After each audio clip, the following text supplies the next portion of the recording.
نجوى فؤاد تظهر بالحجاب ومذيع يسألها: تحتاجي كام في الشهر وتلتزمي بيه؟ تحل الفنانة: نجوى فؤاد ضيفة على الإعلامي العراقي نزار الفارس في برنامجه تابو عبر قناة دجلة. وخلال اللقاء تجيب نجوى فؤاد على أسئلة نزار الفارس، ومنها سؤال: كم تحتاج في الشهر من أموال يدفعها هو لها حتى ترتدي الحجاب؟ نجوى فؤاد بالحجاب.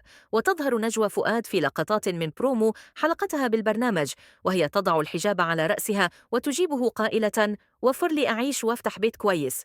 نجوى فؤاد ونزار الفارس. كما تتحدث نجوى فؤاد عن الرقص الشرقي، وتؤكد أنه فن موجود منذ زمن الفراعنة. ويسألها مقدم البرنامج عن رأيها في تصريحات الإعلامي تامر أمين عن أن الرقص ليس فناً، فتجيب: الرقص الشرقي فن غصب عن رأيه هو. وتتحدث نجوى فؤاد عن المعاش الذي تتقاضاه شهرياً، وهو 600 جنيه.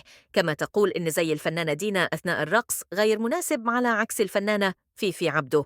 نجوى فؤاد ويسألها نزار الفارس: من تحب سماع أغانيه؟ تامر حسني أم عمرو دياب.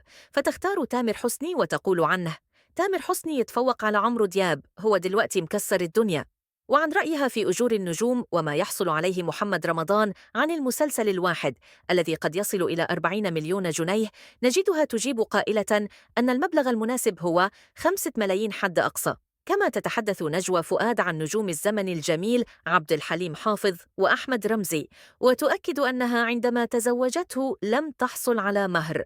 وتعرض حلقة نجوى فؤاد في برنامج تابو السبت على قناة دجلة.